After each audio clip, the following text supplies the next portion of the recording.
मित्रों नमस्कार। आज के इस सेशन में आपका हार्दिक स्वागत है। शिक्षक की महत्ता इन शब्दों से लगाई जा सकती है। जर्मनी में सबसे अधिक वेतन अध्यापकों को मिलता है। जब वहां के डॉक्टर्स, इंजीनियर्स एवं जजों ने अपना वेतन अध्यापकों के बराबर बढ़ाने की मांग की, तब वहां की चांसलर एंजेला मार्केल ने जवाब दिया कि आप उनके बराबर कैसे हो सकते हैं जो आपको बनाते हैं।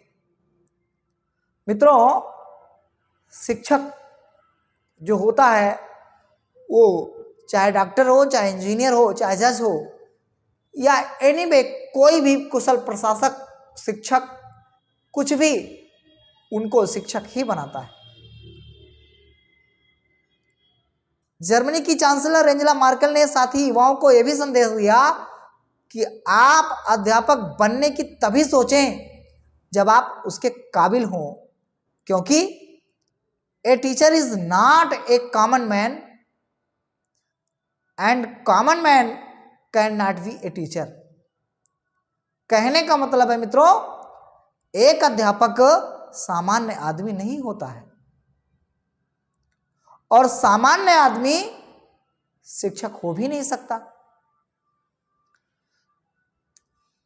इस बात से आप अंदाजा लगा सकते हैं कि शिक्षक की क्या महत्व है।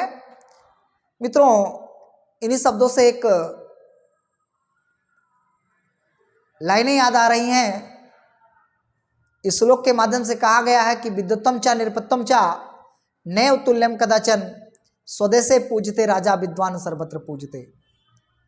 कहने का मतलब है मित्रों,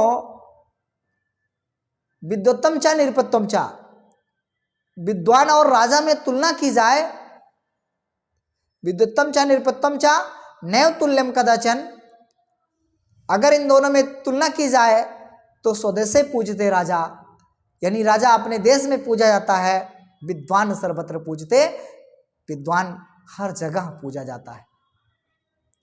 कहने का मतलब है कि शिक्षक की गरिमामयी उपस्थिति हर जगह आभामय कर देती है, रोशनी फैला देती है। एक शिक्षक से बड़ा इस संसार में कोई नहीं हो सकता है।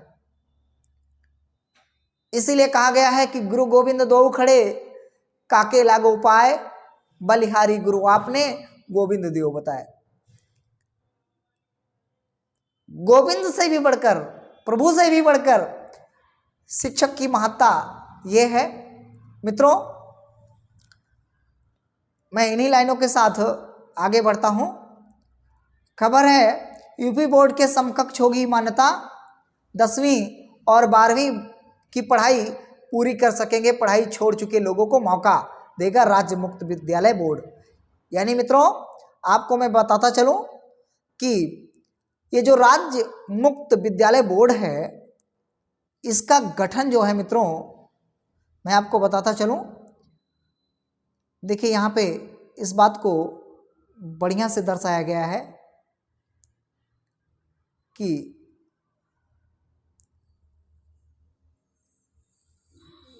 यहाँ पे इस बात को बढ़िया से दर्शाया गया है कि राज्य मुक्त विद्यालय परिषद का गठन 2008 में ही हो गया था, लेकिन पिछले 15 वर्षों से यह पूरी तरह निष्क्रिय था। अब मुक्त विद्यालय परिषद एक बार फिर पूरी तरह से सक्रिय हो गया है। कहने का मतलब है मित्रों, अब ये बोर्ड जो है, जो भी बच्चे पढ़ाई किसी कारण से छोड़ दिए थे, तो वे लोग इसमें भाग ले सकते हैं। और ये यहाँ पे देखिए कहा गया है कि परिषद कैसे काम करेगा, कौन कौन लोग आहारी होंगे, परीक्षा फॉर्म कब से भरे जाएंगे, शुल्क कितना होगा, समेत अन्य नियमावली को नवंबर माह में तैयार कर लिया जाएगा, यानी अगले माह तैयार कर लिया जाएगा। यहाँ पे आपको और बताता चलूँ, यहाँ पे राज्य मुक्त विद्यालय परिषद की दूसरी बैठक में नई नियमावली को अंतिम रूप दिया जाएगा। हमारा लक्ष्य सत्र 2024 में इस बोर्ड से परीक्षा कराना है। ये 2024 में परीक्षा नहीं हो पाती है तो 2025 से मुक्त विद्यालय परिषद की परीक्षाएं जरूर होंगी।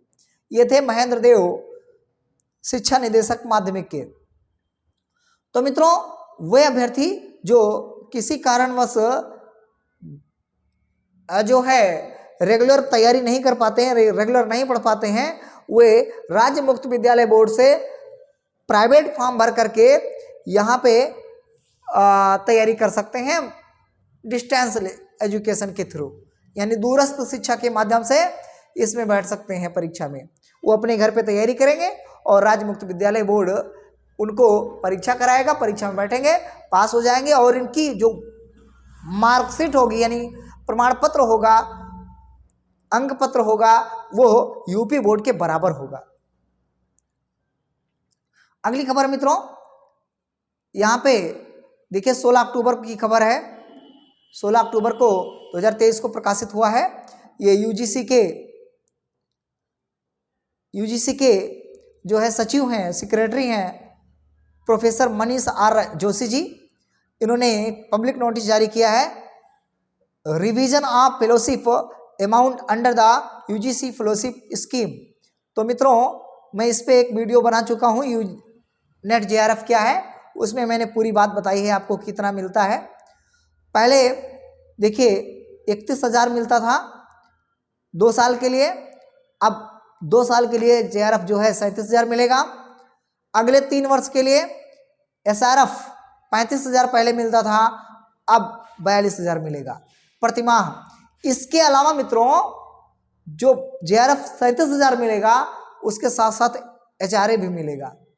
कहने का मतलब है 40 से 42,000 रुपये प्रति माह जो बच्चे जेआरएफ, जो अभ्यर्थी जेआरएफ क्वालिफाई करेंगे उनको मिलेगा।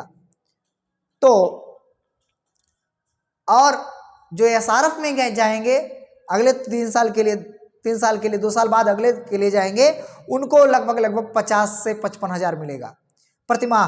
ये तो 42,000 केवल उसकी मेन जो बात की गई है, ये चारे नहीं है, कंटेंजेंसी नहीं है। उन लोगों को साल भर की जो कंटेंजेंसी 10 से 12,000 मिलती है वो भी जोड़ लिया जाए, ये चारे जोड़ लिया जाए, 8, 16 और 24% मिला करके, तो ये लगभग एसआरएफ जो होगा वो 50 से 55,000 की इर्द गिर्द होगा। मित्रों आपको बताता चलूँ ये मिलेगा कब से, तो ये जो इसकी बात कर रहा है कि यहाँ पे देख सकते हैं, the above revised rates of fellowship are applicable 1/1/23, यानी 1 जनवरी 2023 से ये मिलेगा जो लोग इसके लिए एप्लीकेबल हैं। अगली खबर है मित्रों, सबसे मेन अहम खबर, स्कूल कॉलेजों को अगले सत्र में मिल सकेंगे शिक्षक। नए शिक्षा आयोग के गठन के इंतजार में अटकी भर्तियां, 5,000 से ज़्यादा पदों पर भर्ती के लिए होनी है परीक्षा। मित्रों आपको याद हो गया होगा, पता लग गई होगी कि हम किस चीज़ के बारे में बातचीत कर रहे हैं। तो टीजीटी पीजीटी, ये जो टीजीटी पीजीटी परीक्षा है और असिस्टेंट प्रोफेसर की परीक्षा है, जिसको गत वर्ष जुलाई और अगस्त में आवेदन भी लिया जा चुका है, वो अब शिक्षण संस्थानों में अधिक से अधिक भर्ती फंस गई है। किसके कारण से? नए शिक्षा सेवा चयन आयोग के बारे में कारण। नया शिक्षा सेवा चयन आयोग का गठन हो नहीं पाया है। गठन ना होने के कारण अब ये परीक्षा अगले साल होगी। अगले साल कैसे भी हो सकती है, मैंने आपको बताया कि फरवरी में होगी, परंतु फरवरी में तब होगी जब इसका गठन दिसंबर माह में हर हाल में हो जाएगा। तो यदि हर हाल में दिसंबर माह में गठन नहीं हुआ तो उधर चुनाव आ जाएगा लोकसभा का, लोकसभा 2024 का चुनाव आ जाने के कारण फिर ये भर्ती पूर्णतया लटक जाएगी। फिर ये भर्ती 2024 के अंत तक पूरी होगी, सत्र तक नहीं मित्रों। सत्र तो अप्रैल या जुलाई से लग जाता है।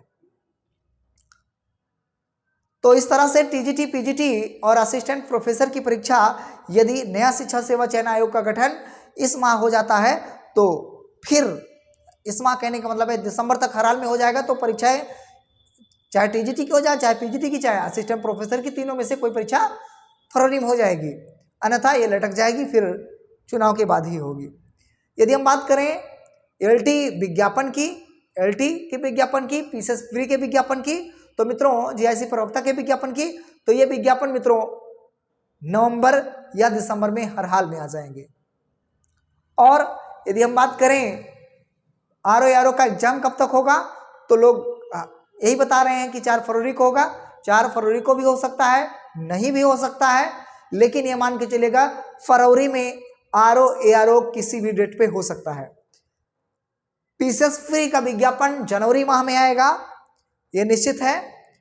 दिसंबर में भी आ सकता है, लेकिन यदि हम ज़्यादा से ज़्यादा तर्क करें तो ये जनवरी में होता हुआ दिख रहा है।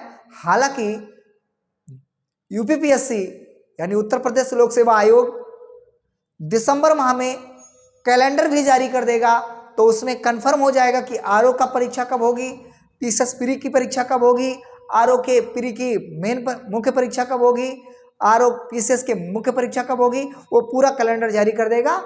बस मुश्किल से 1-1.5 महीने बाद आपका कैलेंडर जारी हो जाएगा। तो ये मान के चले मोटा मोटा आरओ फरवरी में होगा, तैयारी करें। पीसीएस का परीक्षा मार्च में होगी, तैयारी करें। और टीजीटी पीजीटी असिस्टेंट प्रोफेसर की परीक्षा फरवरी, अभी मान के चले। यदि लंबा जाएगा, चुनाव बाद होगा तो थोड़ा लंबा हो जाएगा, लेकिन तैयारी यही मान के करते रहें। यूपी बोर्ड में इस बार मित्रों 10वीं और 12वीं में लगभग 3,76,000 विद्यार्थी घट गए हैं। अगर हम आंकड़ों की बात करें तो कक्षा 9 में देखिए, कक्षा 9 में 27,54,337 अभ्यर्थी,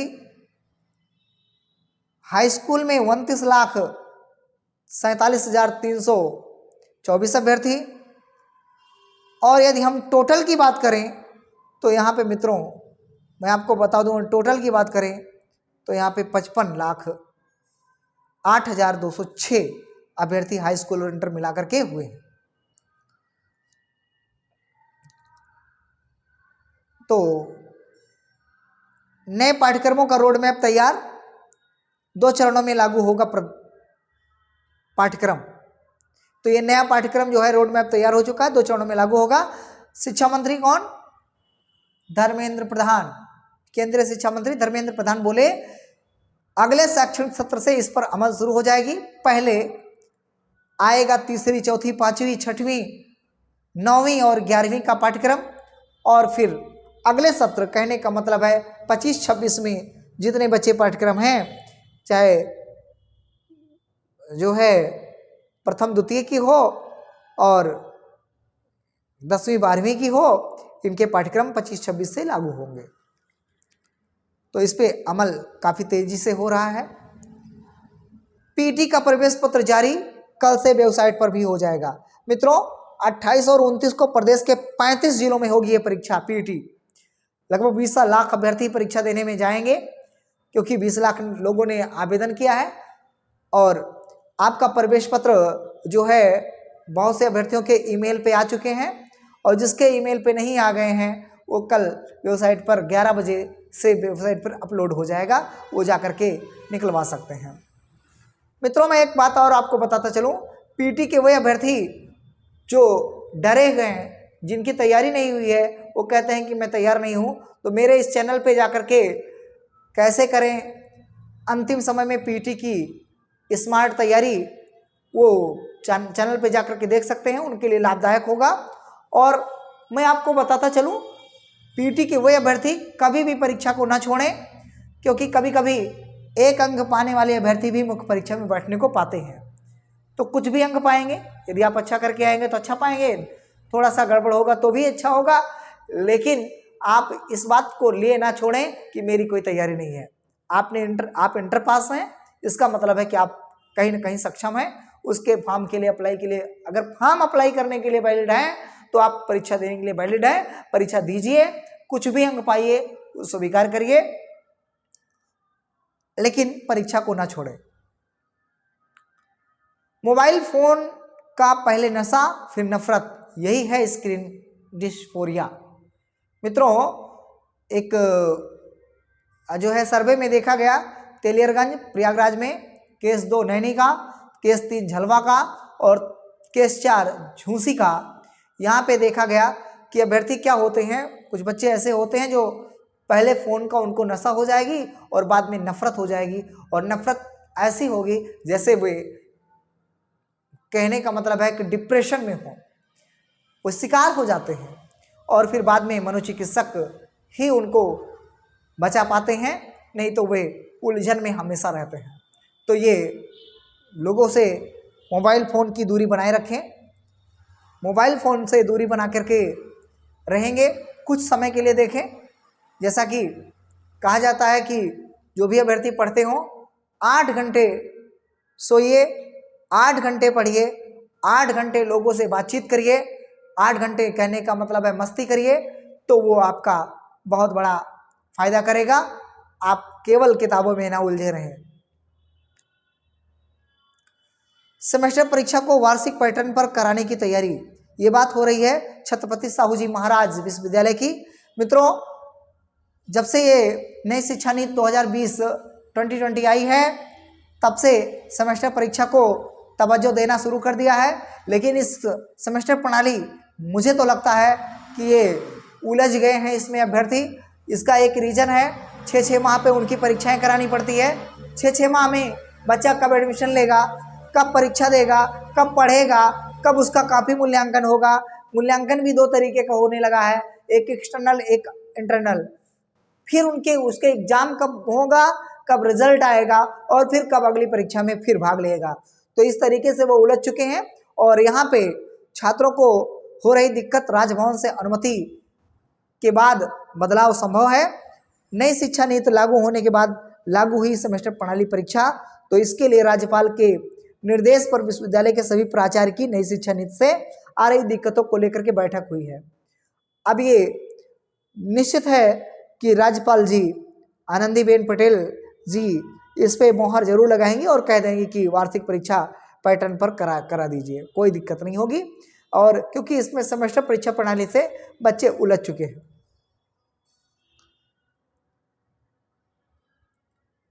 मित्रों, वीडियो बहुत लंबा ना हो, लेकिन इसलिए मैं खबर को छोटा करने का प्रयास कर रहा हूँ। बेटी को प्रेरित करने के लिए डॉक्टर पिता ने पास की नीट परीक्षा, काबिले तारीफ एक मिसाल पैदा की है।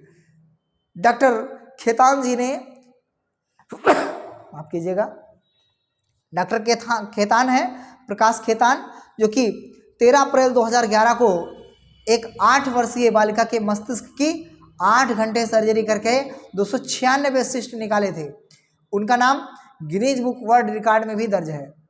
मित्रों, 1992 में CPMT परीक्षा पास करने के बाद doctor Khetan Motilal Nehru medical college Prayagraj, जो कि अब पहले इलाहाबाद था, में दाखिला लेकर के MBBS की पढ़ाई की। उसके बाद डॉक्टर खेतान 1999 में king George medical college Lucknow से MS सर्जरी और 2003 में MBBS न्यूरो सर्जरी की पढ़ाई पूरी की। और अब अपनी बेटी के लिए इन्होंने एक मिसाल पैदा करते हुए नीट की परीक्षा भी पास की। तो ऐसे पिता को बारंबार प्रणाम, ऐसे डॉक्टर को बहुत बहुत प्रणाम, जो एक बेटी के लिए